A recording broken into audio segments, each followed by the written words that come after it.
So, previously we've discussed what social media is, right? So now that we have a better sense of what this new form of communication is, let's start looking at how it is changing society.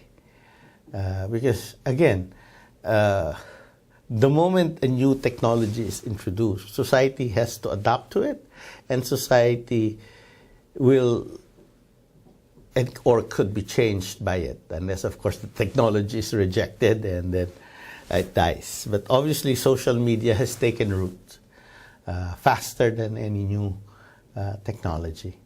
And we also want to see, well, is this a good thing, right? Are the changes that we're seeing positive or negative? So that's what we will tackle in this session on social media and social change. Now, let's start with the individual, person who uses social media.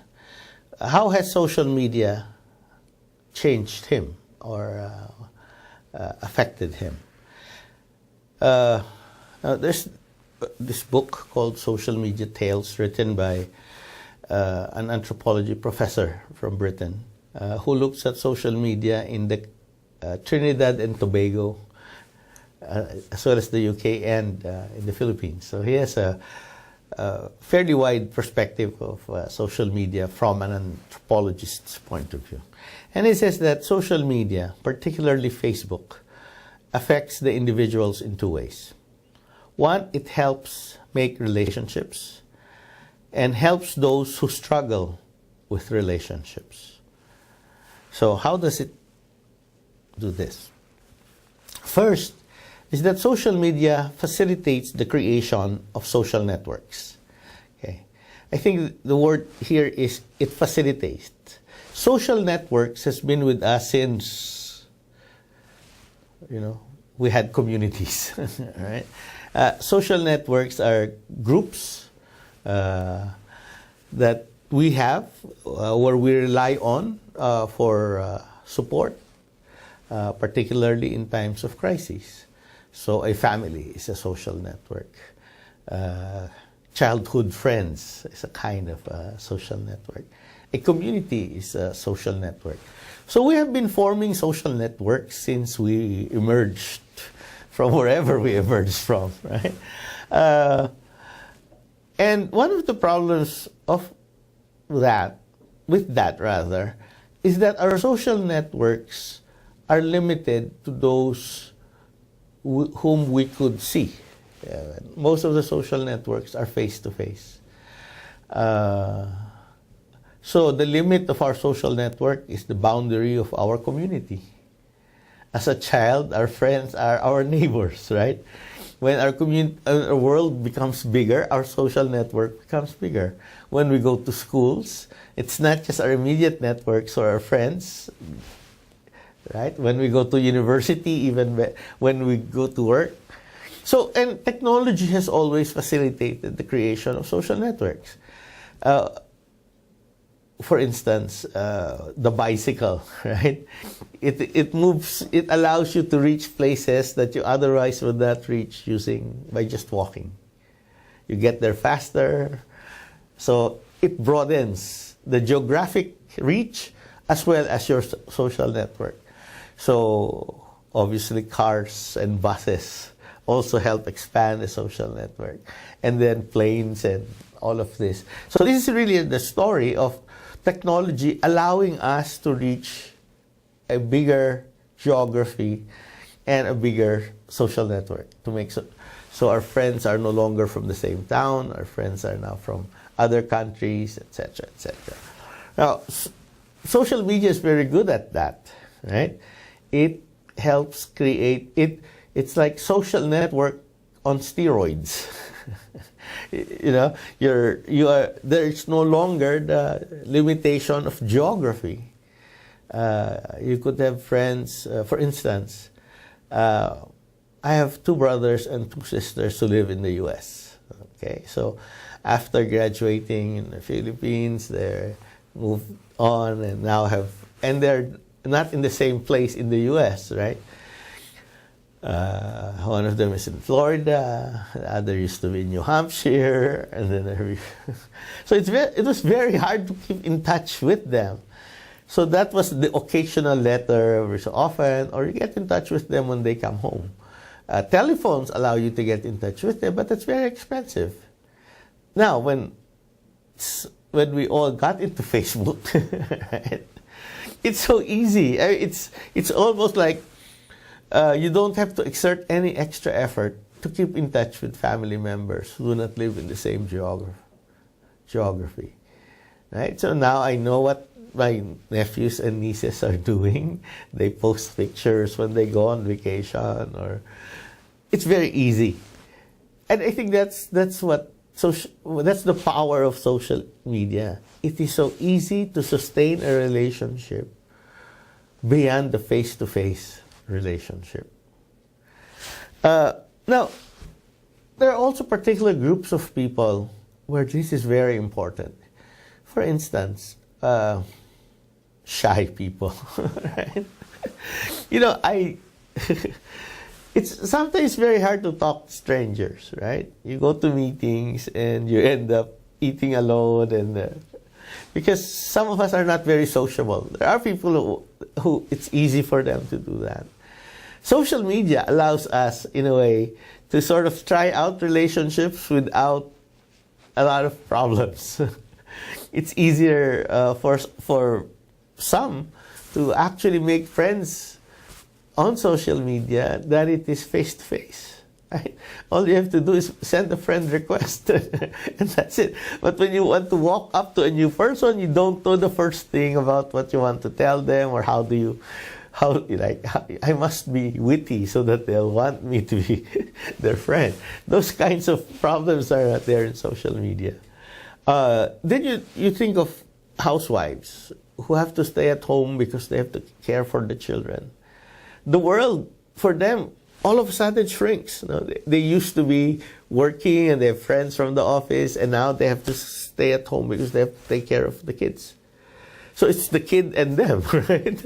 And television, and their husband comes in the evening, and he has wonderful stories to tell about what's happening, and she lives through him in a way, because he is the contact to the world. Well, that's not true anymore, right? With social media, even homebound housewives, or in some instances husbands, right, now have a way to link up with friends and catch up with them in a way, what sometimes we call frictionless way, right? It's so easy, it's so smooth. It is not, you don't have to exert extra effort. Then you have people who work overseas. I come from the Philippines. 10% of Filipinos are abroad working. Right? So I come to Korea and I go to stay in a hotel. More often than not, the band playing in the hotel is Filipino. Right? I have yet to go to a place where I don't meet Filipinos who live or work there. Well, maybe Bhutan.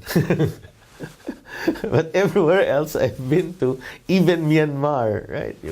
There are Filipinos working in Myanmar. Now, they also lead, in a way, very lonely lives, because they have to leave their family behind. They have to work abroad so that they can ensure a better future. So that's a huge sacrifice, and they get lonely. They don't see their children growing. And they are, before it was very difficult to get in touch with them. So the next time they'll see their kids is 6 months later or 2 years later. So that affects their well-being. Now, social media changes that, right? Now, if they're all on Facebook or Twitter, or they could send SMS, it's so easy to reach out, to be able to just, say hi or hello, which is very important if you're in a foreign country and working so hard. Another group of people are those who are with physical disabilities, right? They're home, they cannot move, they're in wheelchairs, and the city is not hospitable for people with handicaps.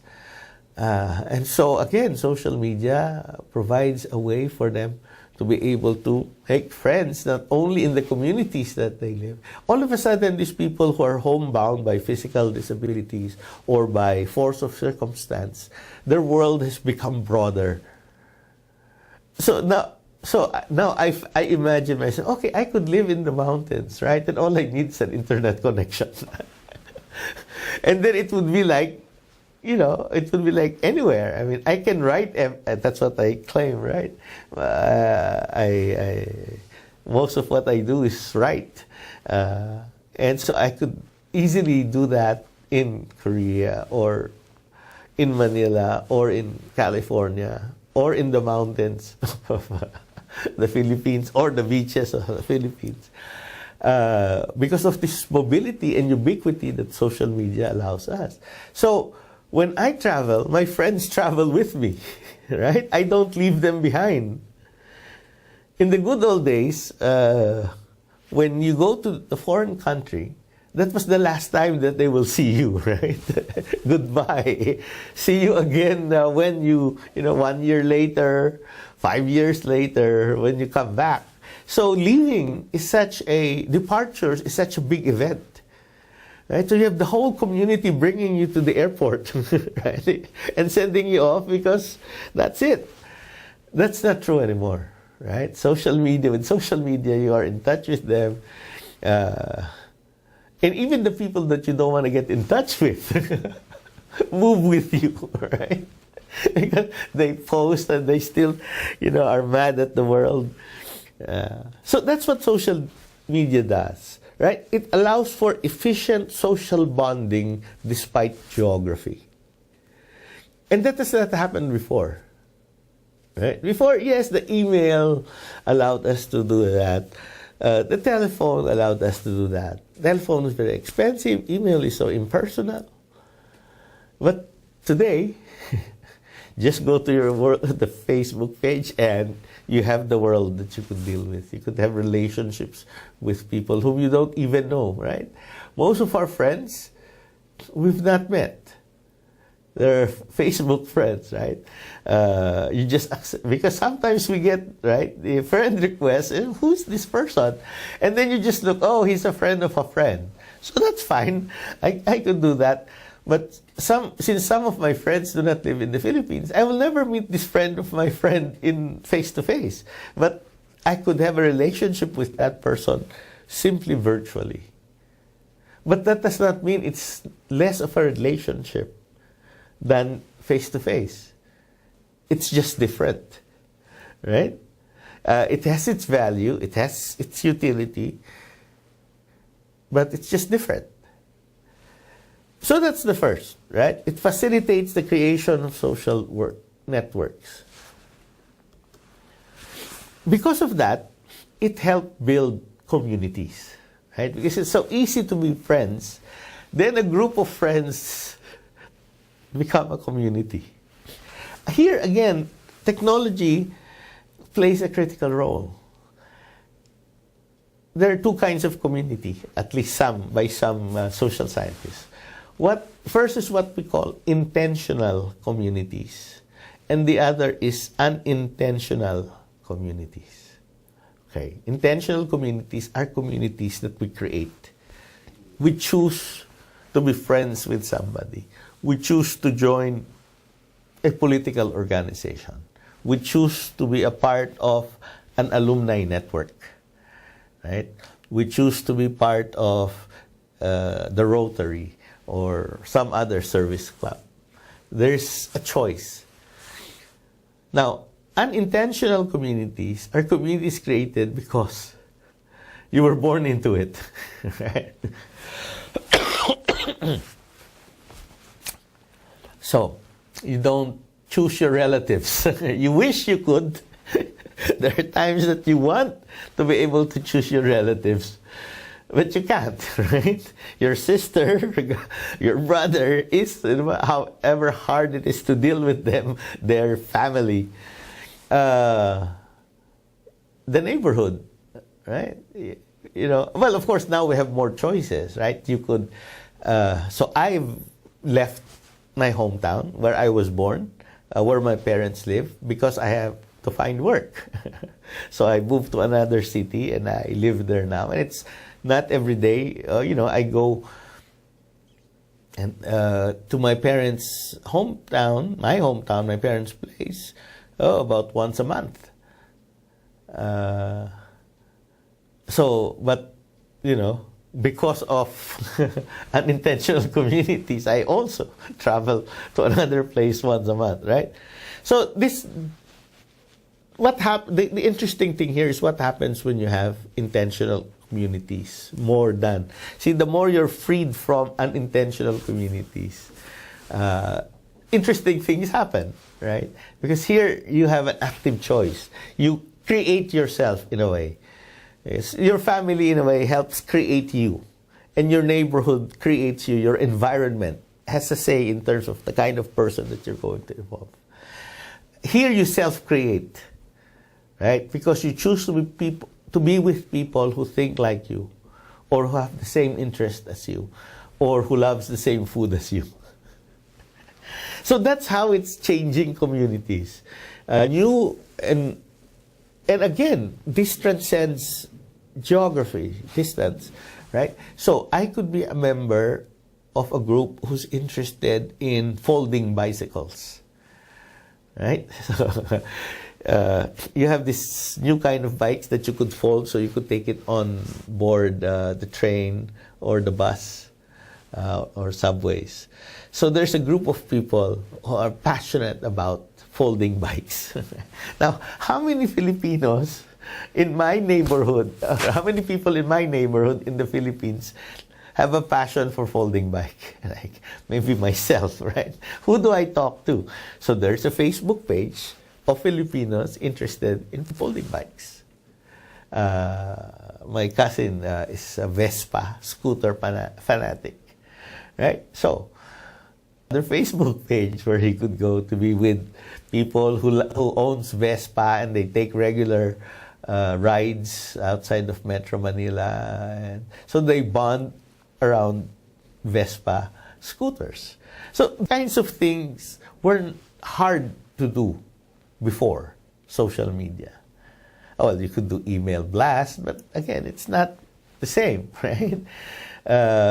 Because what happens in between email blasts? What happens in between rides? Now with Facebook, you can share photos of rides, experiences during rides. And so it's really an ongoing community, even if you don't meet face-to-face that often.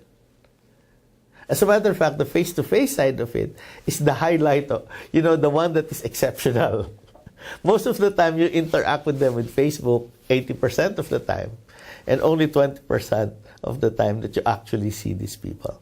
But that's what's new today, right?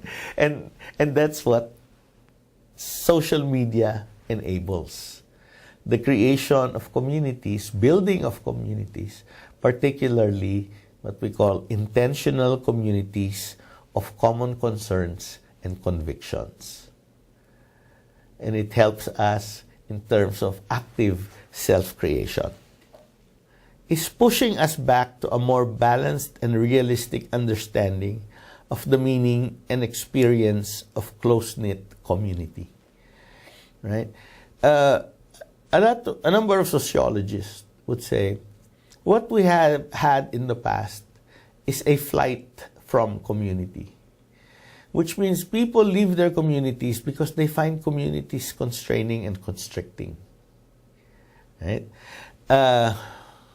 For instance, one of the negative things about communities is gossip. Right? People spread rumors, they gossip about you. And people don't like that. And then they say, okay, I'm going to leave. I don't want to be part of this community because all you do is gossip. So there's this flight from community. There's this wonderful title. The book is wonderful itself, but the title is also interesting. And the title is called Bowling Alone. Okay, so which means the person who bowls by himself. Right? Because usually bowling is a group sport, right? A group of friends come and you share the experience and the joys of, competition through bowling. I guess the same, if I were to write a book, it will be golfing alone, right? Because when you golf, you usually go out with a group of friends. But sometimes it's so difficult to negotiate that. Okay, you have to find a common tea time, etc., etc. So most of the time, I end up golfing alone. Right? So golf used to be part of a social event. It's now become an individual event. Eating alone, we don't like to do that, right? So some people are still shocked that a lot of times I eat alone, and they feel sorry for me. Poor guy, he eats alone, right? And I say, why should I feel bad? I like myself. I like my company. But the point here is that there's this flight from community that is happening because of the kinds of negative things that, given a choice between being with yourself and being in a group of gossips, right? You'd rather be with yourself. Facebook has changed that. So last night I ate alone, right? Because I had to work on this, and I went to this restaurant, and next to me was a woman eating alone.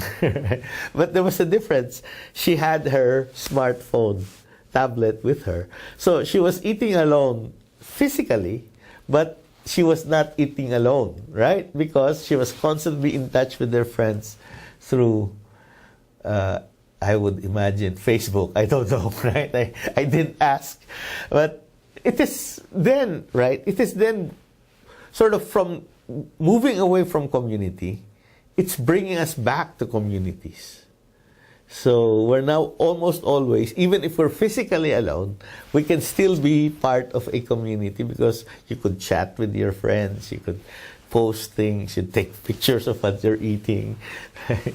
Or you take pictures of this is what's happening outside of the restaurant.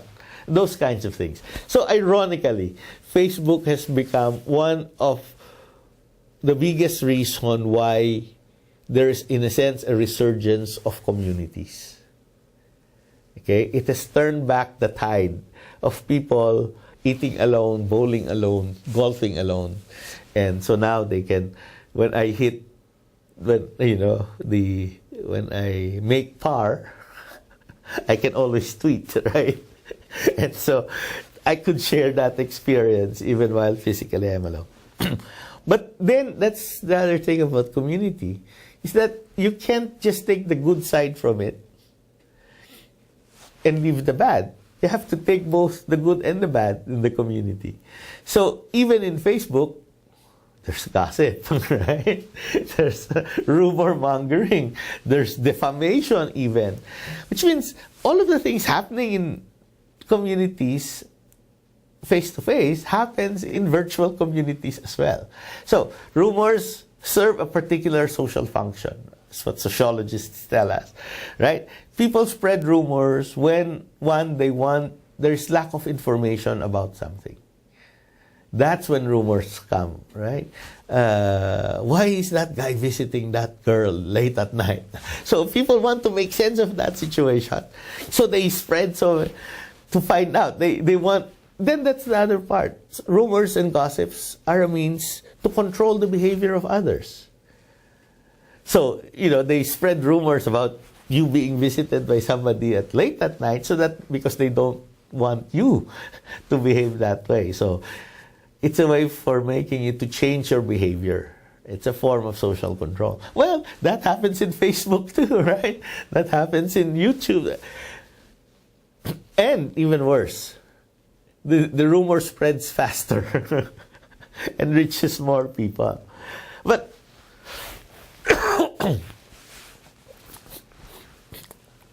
that's part of, let's say, par for the course, right? You want community, you get rumor. You want the closeness and the warm embrace that communities give. Well, that warm embrace can turn into a suffocating hug. That's true in the real world. That's true in the virtual world. So in some sense, what they say, the more things change, the more they remain the same, right? We now have a technology that allows us to create intentional communities of common conviction and concerns. And yet at the same time, we also have rumor coming along with us, and playing the same kind of role in virtual communities as in virtual as in face-to-face communities. So, Facebook is changing the world, yes. It is making us easier to reach out. It is particular to people who find it difficult to do so. But also, we retain some of the things from the, right? In a sense, it's a movement forward, but it's also a movement backward, right? It's a movement back to communities. It's a movement also back to rumors and gossip. So that's sort of the kind of relationship that we see social media creating, right? Making it easier for people to establish networks, frictionless networks of common intentions, common concerns and conviction. But we don't completely get away from face-to-face. Right. Now let's look at that's the effect on society, right? What about the economy, right? If you go to a bookstore or a library and look for books on social media, you'll probably find more books dealing with marketing, right? Social media and marketing than social media and society. There's this whole industry about, well, how do you use social media in small business? How do you use social media in marketing? How do you use social media in the economy, in businesses, etc.? So it's a big thing because really the potential also is there that it would change the way we do business. So according to one venture capitalist, Stacy Bishop, social media has the potential to be as important to the broader economy as more obvious business-related information technologies such as mobile phones and cloud computing. Right? So a lot of people look at social media only for making relationships, right? But now here they're saying, no. Even when you look at the economy, it has this power to transform the economy itself. So let's look at some instances of how this happens. Let's start with small businesses, right? Because there are more of them, and they're a sector that more likely would say, well, I don't need all of these new technologies, right? But in fact, there are studies already, at least in the developed world, looking at how social media is changing small business. So I think I told you about that story, that restaurant in the central Philippines that I follow on Facebook. Right? They can't afford advertising even in the local newspaper or on the local television, but it's so cheap to get on Facebook, right? All you have to have is a Facebook page and get people to like you. And you're already updating that person of your specials every day. And the study also showed that those who are in social media, the small businesses who are in social media, would likely also get an increase in their web traffic, which means it is a way of getting people to go to your website, which is your storefront window, right? Especially if you deal online, then you want people to go on your website. But even if they don't, even if your business is not online, you still want to have people going through your website because you can tell them more about your products than you're able to do so in Twitter or on Facebook. And there's been positive correlation. If you get 1,000 plus on Facebook then it also has a corresponding increase in your website traffic, which eventually has an increase in terms of your sales. Okay. But what is important about, or what is interesting about social media for small business is that it helps create a personality for the business. Now, sometimes this is very important. How many coffee shops can a neighborhood afford to have, right? So, they all serve the same coffee, right? Hot, cold, latte, Americano, mocha, espresso, cappuccino. So if you're a coffee shop, how do you distinguish yourself from other coffee shops? So you have to be different, right? You have to have a quirky, or at least different personalities or personality for your coffee shop. Okay, so you're targeting a particular audience. So it could be women, perhaps. What you want to do is to have a place where women can go, not be threatened, right? They feel safe, they feel comfortable, they can relax. So then the personality that you create for your coffee shop then is something for women.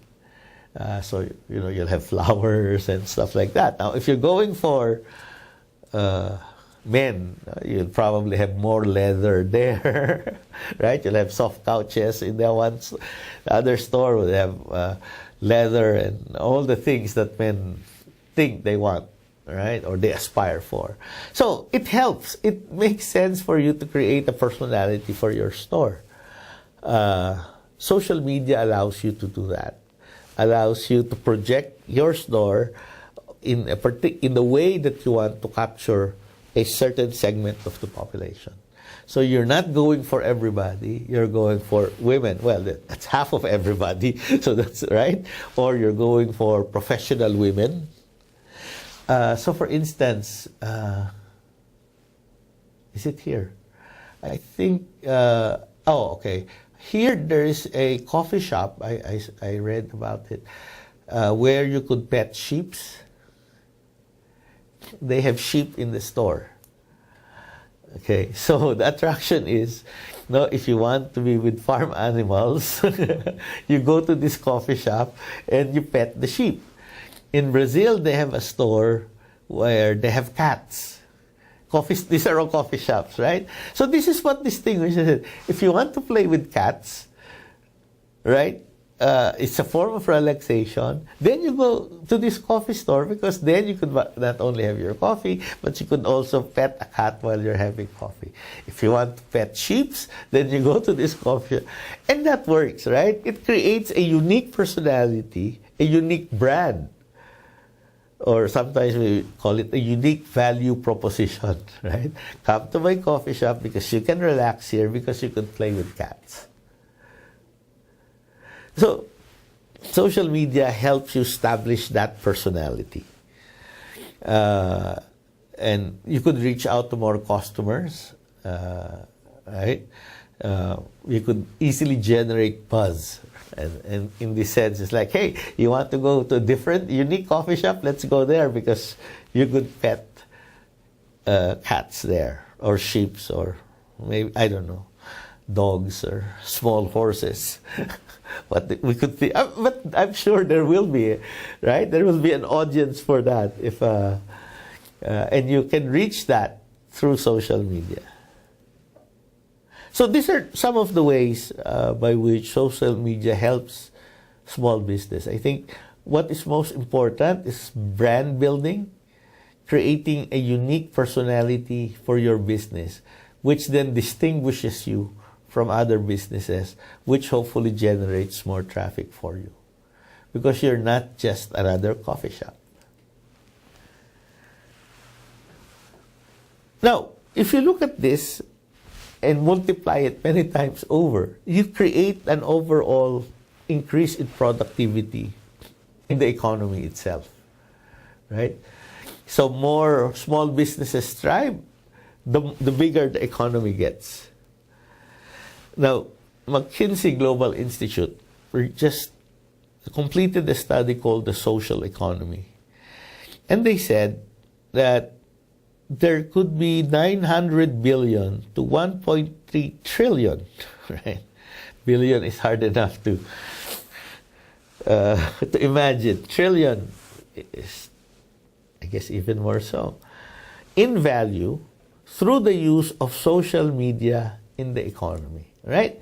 If we all use social media, we're going to create an additional 900 billion to 1.3 trillion in values. Now, it's like, okay, that's nice, but how does it happen? How can you create up to 900 billion, never mind 1.3 trillion, simply by using social media? Okay, so they said two-thirds of this estimated value would come from improving communications and collaboration within and across enterprises. So, the more you communicate with people in your organization, the more effective you get, and hopefully the more efficient you get. Because, for instance, if somebody else has found out that this is not an efficient way of doing things, if that is spread in the organization, then that creates new values, right? Either in savings or in greater sales. So the more we talk among each other, the more we update each other about what we're doing, the greater the chances are that we will be improving our productivity. Okay, now that's against the original view of social media. The original view of social media is when people take to social media, they're being unproductive. They're wasting time, right? So early on, people were measuring, okay, the average worker spent 10% of his time on social media. That's 10% lost, because you could be doing something on that 10%. Instead, you're on social media. That was the logic before. Instead of working, you're chatting. So what the time you spent here is lost on the time you spent here. Now the perspective has changed. The time that you spend here allows you to do things better here. So it's complementary. It's not it's not against, right?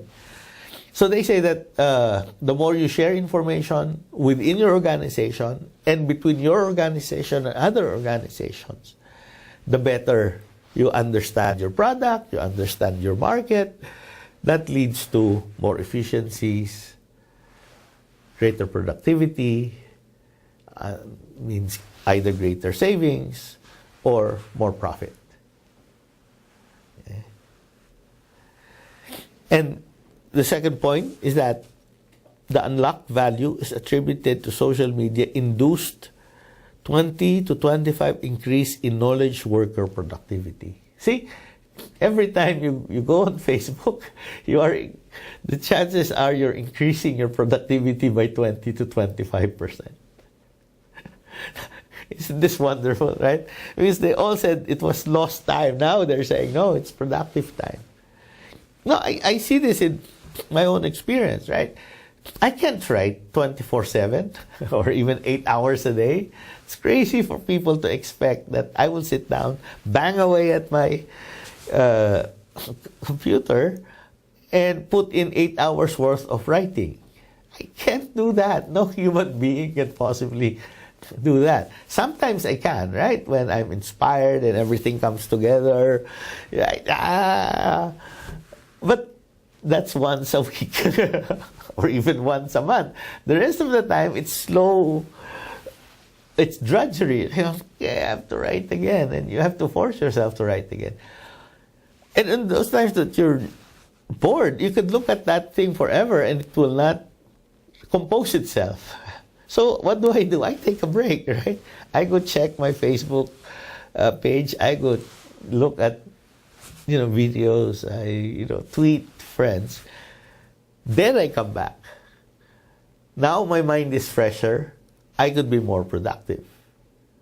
So I guess that's true also for all knowledge workers, right? Those artists, cannot compose and create the painting or whatever else they do all of the time, 24, 8 hours a day. They need to take a break. So by taking a break, they recharge, and when they come back, they become more productive. So whatever time is lost in doing something else is gained because you're able to produce more when you return to work. And the estimate is 20 to 25% increase.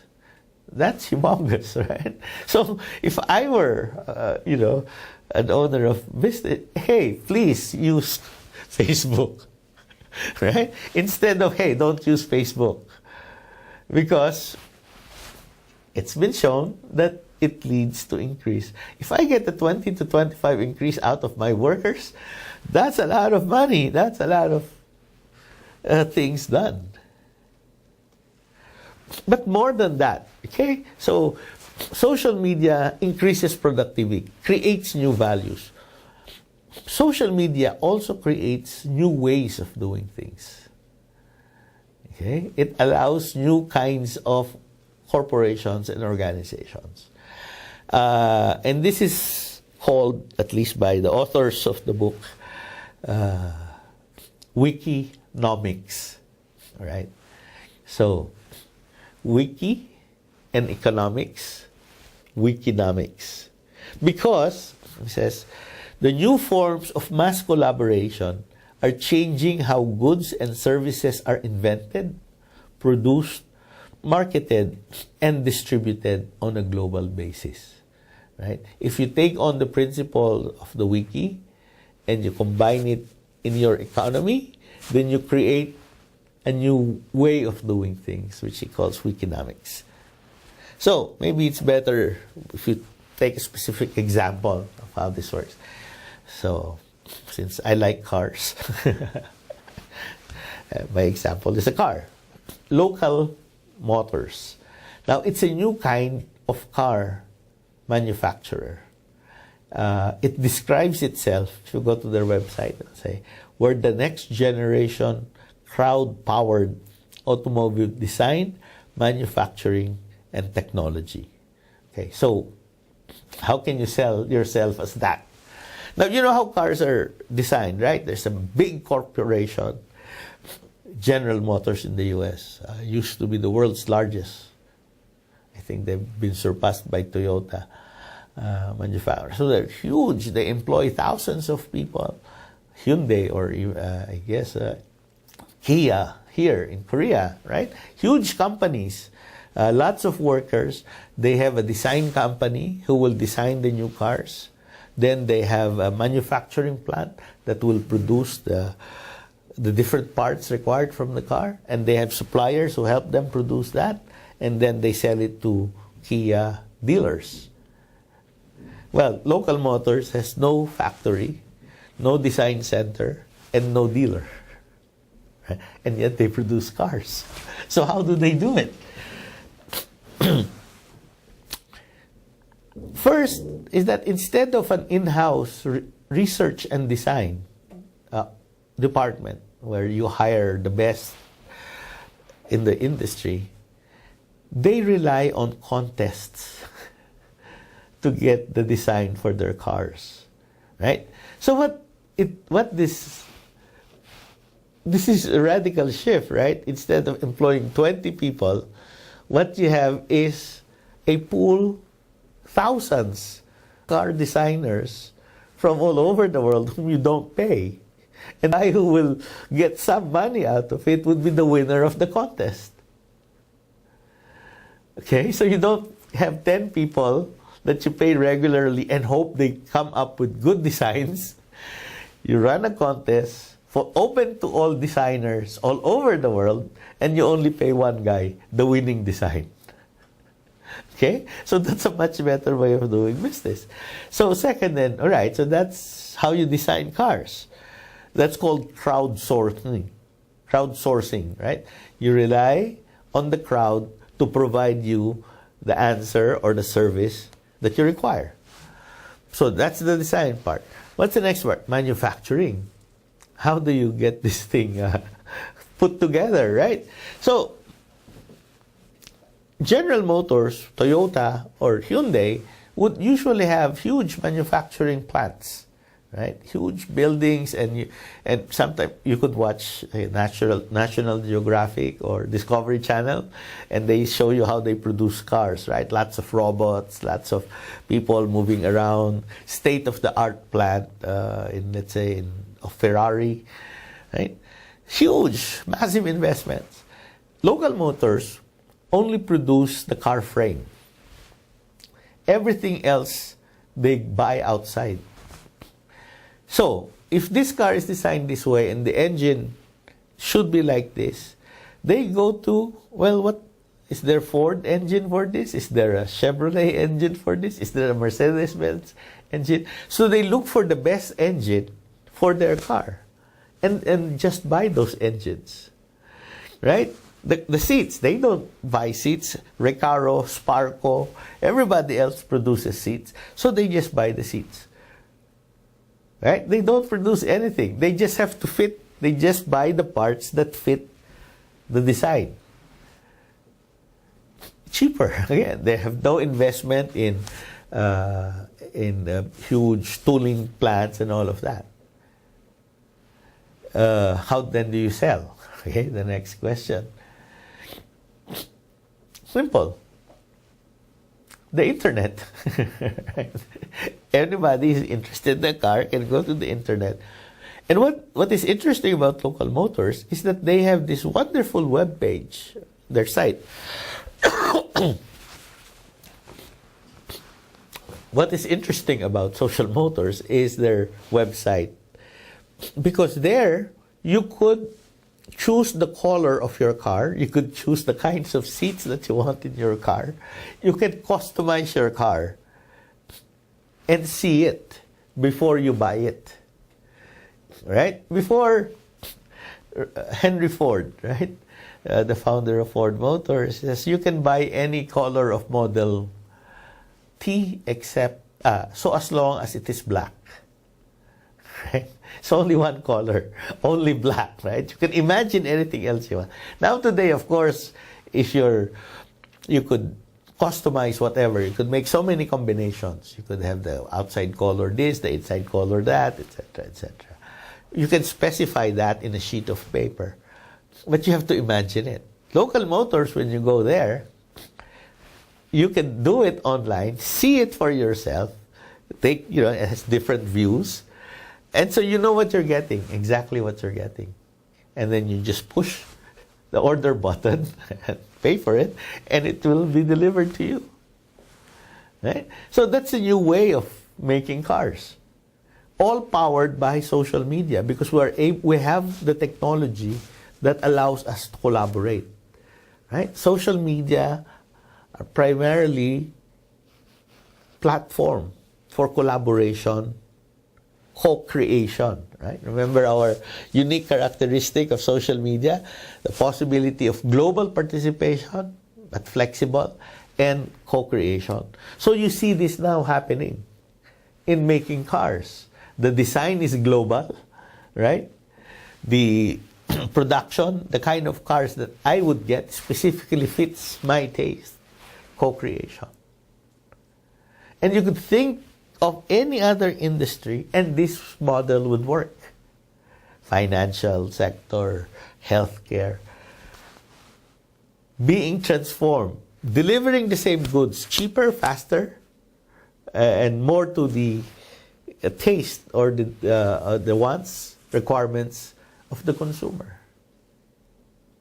So these are sort of the kinds of changes, right? So we not only get things that we co-designed, it's also cheaper, and also the economy benefits from it. So even if you look at it from a coffee shop perspective, right, or auto manufacturing, every sector in the economy is being transformed because of social media. So, two things, right? We've seen how it affects the economy. We've seen how now it affects we've seen how it affects the community. We've seen how it affects the economy. Now let's look at social movements, how it leads to social change.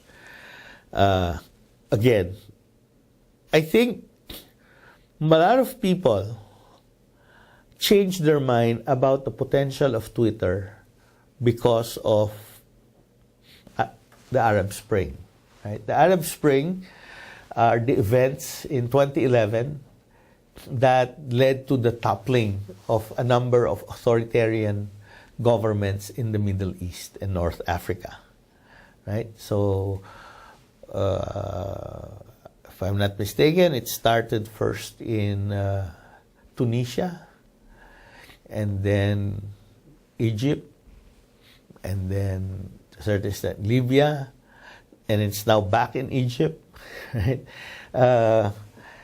And what fueled all of this regime changes, change in government, is really social media. Okay, I choose that carefully. Fueled. Social media did not create the conditions that would lead to the change. The conditions are internal to those societies. Social media facilitated.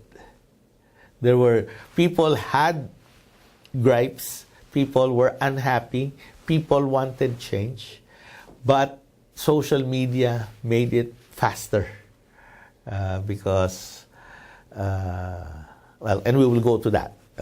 So, Twitter, because they were used to change governments in the Middle East.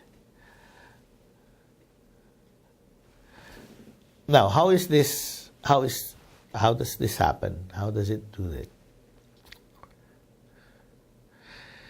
First, people still protest the usual way, right? They gather on Tahrir Square and demand the leader to come down. They gather, they occupy government buildings and say, we will stay here until the Prime Minister steps down. Right? So this is still the way that protest happens. And it will continue that way.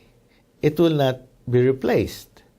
We cannot bring down governments by simply tweeting, right? Or by simply putting protesting on Facebook.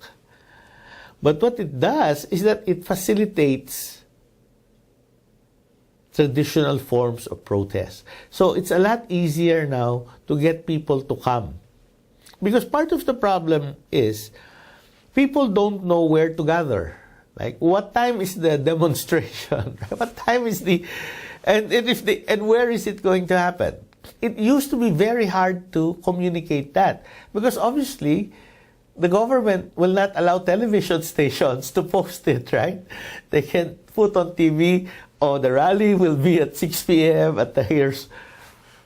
Government will disallow that.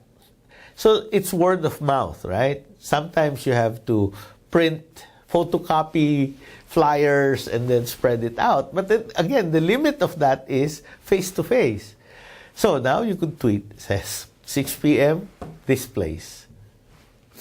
And people could retweet. And so the spread of information much faster and goes further. Same is true with... That's why Twitter has become the symbol of the revolution, right? Because everybody gather at this place at this time to protest against this cause. A lot cheaper, a lot faster. Then, you could also mobilize people from other parts of the world. Right? You could get support from other people. They can say, oh, right, we're one of you, we're in solidarity with you, and that helps in terms of keeping up the morale. So, what usually would be a local event immediately becomes a global event because of social media. So we all know what's happening. Somebody takes a picture of the protest in Bangkok, right, from above, from the air, and that quickly spreads. So you don't wait for the newspaper to tell you what is happening. The organizers themselves tell you what's happening. And they tell it to you as it happens. Helps individuals create intentional communities of common conviction and concerns, right? And that's a good thing. We've also seen how social media is helping transform the economy. Also good, right? But social media is not all good, right? There are downsides or drawbacks to social media. I sort of always say it's a double-edged sword. It can be used for good, it could be used for bad. Much like the kitchen knife. You could use it to prepare food, but you could also use it to kill other people. Right? So there are also drawbacks to social media. Of course, the most, perhaps the one that gets most attention is so-called social media addiction. Right? Also, lack of privacy or the issues of privacy, cyberbullying, fraud, identity theft, malware, defamation are only some of those that are seen as the negative side of social media. So we'll just take a few of them just to sort of illustrate the challenges that we face and give some ideas on how we might mitigate or minimize the negative effects of social media. So let's take addiction. Now, again, this is a bit sort of alarmist. You see newspaper reports that social media addiction is growing, but also some others would suggest that maybe it's not really addiction because there are really no studies yet that decisively confirm the existence of social media addiction. Maybe what we have is the overuse of social media, which means young people in particular becoming over-reliant on social media. No?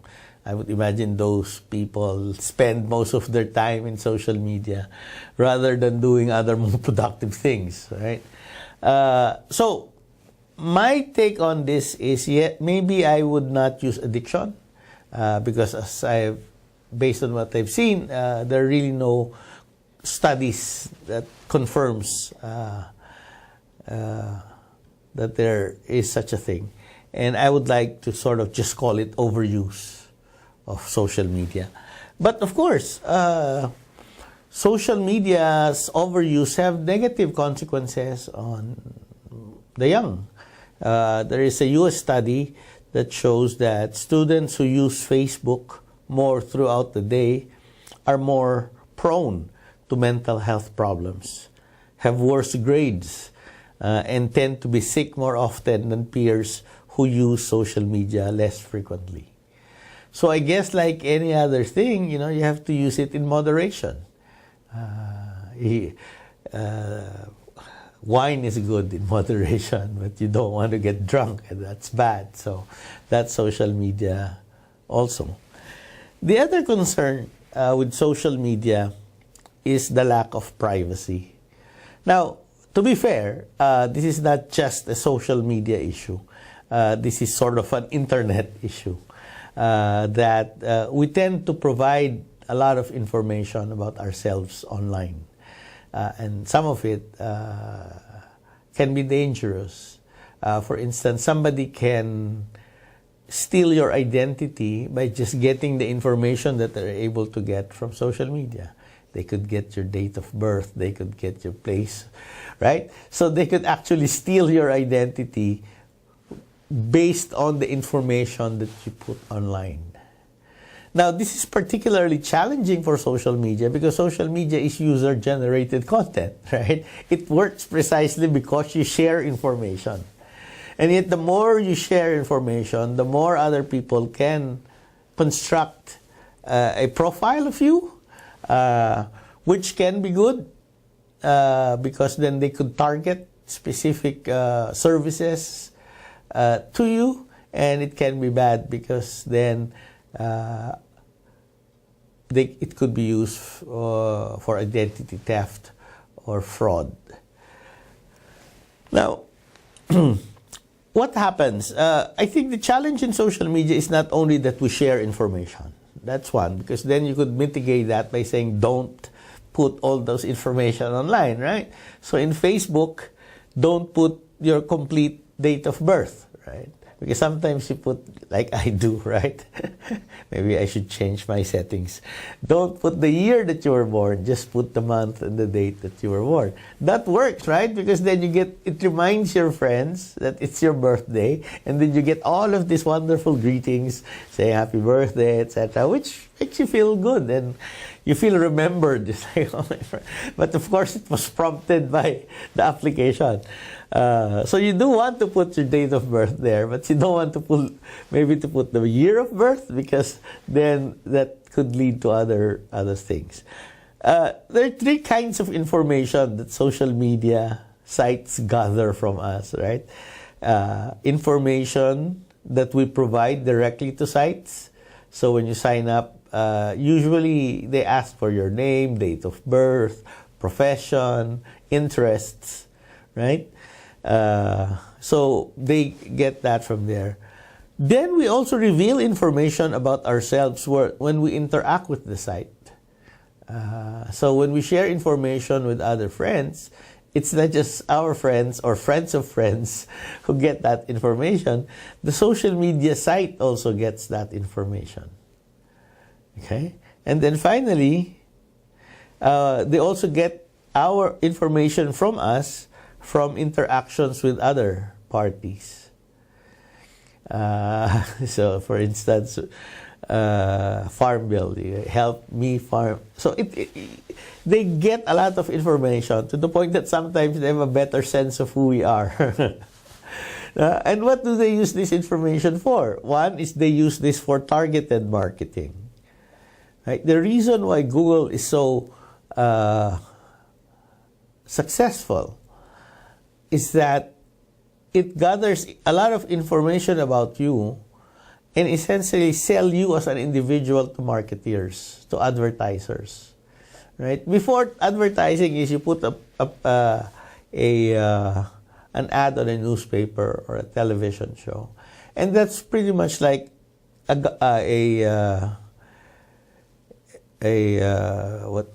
do we call this? You know, it's again broadcasting. You don't know who you're hitting. You're probably going to hit somebody else.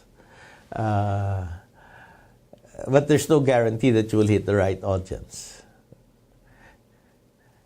Social media marketing is targeted to your profile. So the kind of ads that you get is based on your profile that they've gathered from the information that they've gotten from you. Right? So it makes for interesting ads because you get the ads that you would want to look at, but at the same time, the cost of that is they know who you are. We discovered recently that the iPhone, Apple sends back information about you to not the mothership, right? So they know your movement, your location. That's important to Apple because in some sense, there's a new thing called location marketing, location ads. So when you are in Seoul, Apple knows you're there, right? So they target information, send information about Seoul to you. So when you move back to Busan, right? Then they the kinds of ads that you get changes, all specific to Busan. So that's the good side of it. The bad side of it is, again, they know where you are and they're able to track your movement. So the real challenge then is, how can we get these personalized services without compromising privacy? We still don't want them to know us better than we do, but we want the convenience of the things that they're offering. So obviously privacy is a changing. Our definition of privacy is changing. We are now revealing ourselves more to the world because of technology. And some companies know a lot about us because of technology. And we have to manage that, right? We have to manage the convenience that profiling, getting information about us creates versus our need to be anonymous and not, yeah. The other challenge, and one that is increasing, is cyberbullying, right? This is a young person tormenting, threatening, harassing, or embarrassing another young person using the internet, social media, Twitter, Facebook, and mobile phones. Now, of course, you say, well, but that's virtual. But that's precisely the problem. It can happen anytime, anywhere. In the traditional form of bullying, when the kid goes home, he's safe, right? The bully does not follow him into his house. But with Twitter and Facebook, they follow him. So there's no, in a way, there's no safe place. As a matter of fact, there's a study done in Canada that not only shows that there's a relationship between cyberbullying and suicide, right? A lot of kids now, there are a lot of suicides by young adults that is associated with cyberbullying. We're not saying that cyberbullying causes suicides, right? But it's one of the factors in a number of suicides. And that number is increasing, right?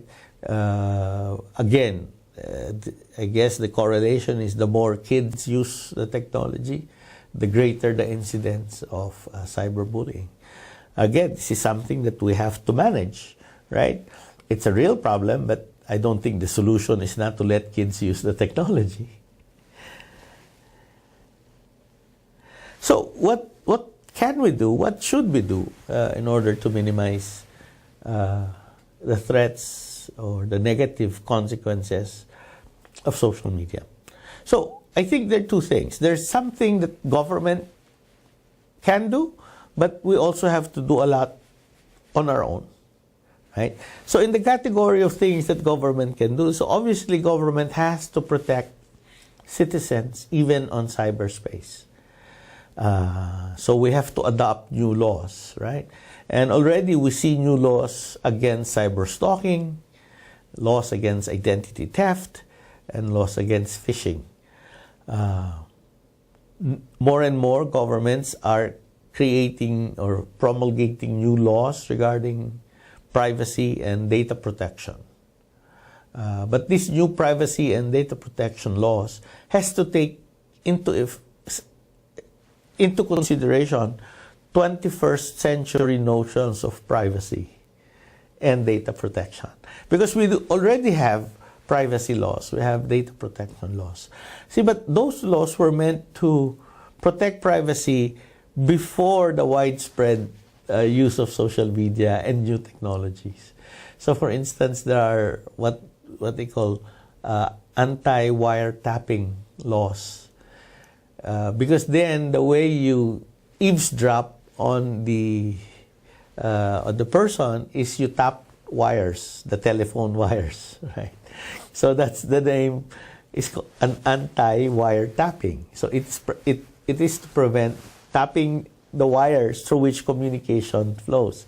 Now most of us now is in a wireless world, right? So you cannot tap, and you don't have wires to tap. So that sort of shows you that the laws that we have, in a sense, is limited to the technology, the dominant technology of the times, right? So that's why anti-wiretapping. So 21st century privacy, notions of privacy, data and data protection would be very different, or at least, not very, but at least significantly different from 19th century notions of privacy. Because, for instance, eavesdropping, right? Before technology, to eavesdrop is you have to be physically close to the person, the people having the conversation. Obviously, today we can do it remotely. We've already seen that the U.S. National Security Agency is listening to all internet traffic going in and out of the United States. So there has to be some violation of private. Why, right? They're listening to all, not just the suspected or those who are suspected to be criminals or terrorists, but all of our conversation is monitored. Already there are big issues between, let's say, Germany and the United States, because they discovered that the U.S. is listening in on the conversation of the German Prime Minister. Australia, it turns out, again, was listening in on the conversation of the Indonesian president. So these things are happening, and of course we have to protect our rights, protect ourselves, hence the need for new laws to take into consideration the more powerful technologies that are available now to listen into our conversation, as well as to our changed notion of what it means to be private. Finally, on the issue of cyberbullying, again, this is something where laws would help. And already in the U.S., we see various states promulgating laws against cyberbullying and promoting model policies to minimize them. So that's what government can do. The other thing is what users, us who use social media, can do to make social media, I guess, to make cyberspace more civilized, right? And I think that one of the words that captures that is netiquette, right? This is etiquette on the internet, which is also another way of saying the correct or acceptable way of communicating on the internet. Not that we do not have netiquette. I think netiquette is something that is already there, and it's still evolving. For instance, we already have certain expectations about how long should it take for you to respond to an email. Right? Some would say, well, a maximum of 3 days. After that, you become impolite already. Not unless, of course, you purposely want to be impolite. You don't want to respond to the email. Then you send another message. But that message is understood, right? Sometimes I don't want to respond. Instead of saying no, I just don't respond, which is my way also of saying no. But they have to know at what point will they take that as simply not responding or a statement saying no. So for me, it's 3 days. If I don't hear from somebody back after 3 days, then that means it's not that the person is busy, it's just that the person does not want to respond, which is also the same as saying no. Okay? But why 3 days? I think that is the emerging norm. After 3 days, you'll never hear from that person again unless you prompt them again. So these are etiquettes, rules, just like in driving, right? We all have to drive at one side of the road as opposed to another. But it's very difficult, you can imagine, having that rule evolve in cyberspace, because I'll have a lot of people, different nationalities, trying to work out what is the polite way of doing this. But I think netiquette also goes beyond simply doing what is, simply behaving politely and correctly, to also behaving appropriately. Which means, what is the appropriate use of Facebook? Is it okay to share your worst, deepest secret, right, on Facebook? Perhaps not. But what is, right? What's the limit? Up to what you say, oh, I quarreled with my boyfriend again. People post that. But do you have to detail the causes of the quarrel? Now, some people say that's a bit too much information already. Please don't put. there's a recent event, again, that sort of shows this, that in fact this norm is evolving. This year, the Philippines contestant won the Miss World Beauty Contest, right? So a Filipina American won. She was born in the U.S. of Filipino parents, and then she's lived in the Philippines since, I think, 8 years old until now. So there's this issue of, is she Filipino? Is she American? Right? So that's fine, and that gets debated over the internet. But what was more interesting was this particular nasty post from somebody from Singapore who says, how can a Filipina win the Miss World Beauty Contest when they're all maids, right? They only clean our bathrooms and houses. So that was a very provocative statement. And you could imagine that a lot of Filipinos will not like that statement, and a lot of Filipinos will not let that pass, right? So all of a sudden, this woman gets a tsunami of posts criticizing her, and some insulting her, and really getting very personal. But what was interesting there was that through all of this, there are some posts that says, hey guys, it's not fair to use ad hominems. Don't criticize the person, or don't criticize her ethnicity. That's not the issue. The issue was a statement that she made. So here you see people, in a sense, trying to control the behavior of other people online and saying, this is out of bounds, right? Being too personal, using foul language, and this is all right, criticizing the ideas. So that, I think, happens in a number of instances involving different nationalities, different people, and different topics. So we can debate online, yet we are trying to come up collectively with rules that would say, this is allowed, this is not allowed. And I guess we're also evolving rules about, how much is too much time spent on Facebook. Some of us would say, 5 times a day may be okay, but more than that, maybe too much. So, right, it's not just government who has to do the controls. We also have to come up with norms, with rules and behavior. But for me, the bright side is, it is happening. There's another thing that we need to worry about. That is, do we trust all the information that we get online, right? Again, that's not unique to social media. For instance, you read a blog about, there's this person who's very bad, defamation. So how do we trust the information that we get? Every day you get something on Facebook that says, there's a new cure for cancer, right? Doctors all along. There's this, I read recently that there is this famous heart surgeon who now says science or medicine got it wrong. Okay, so all of these kinds of things bombard us.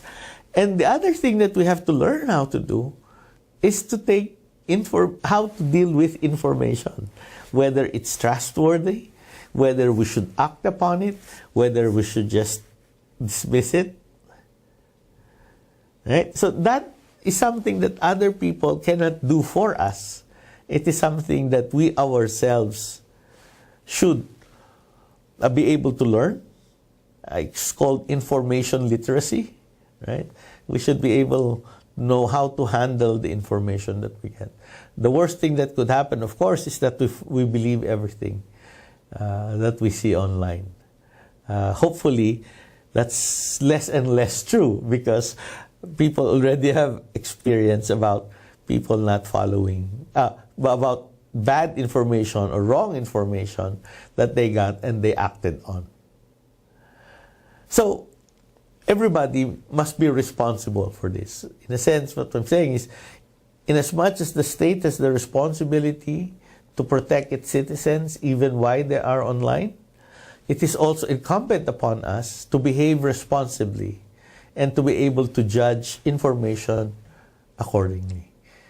In the long run, I believe that this is more effective, the education side of it, the norms that were evolving versus the kinds of controls and prohibition that governments can impose in order to ensure proper behavior in social media. Okay. One final point. Not done yet. When we're talking about challenges associated with social media, problems like rumors, gossips, cyberbullying, it's also important to remember that these are online manifestations of real-world realities. Right? Social media did not invent bullying. Bullying simply takes a specific form in social media. Again, rumors predated social media. Long before there was social media, there were rumors and rumor mongers already. So social media merely intensified it, made it spread faster.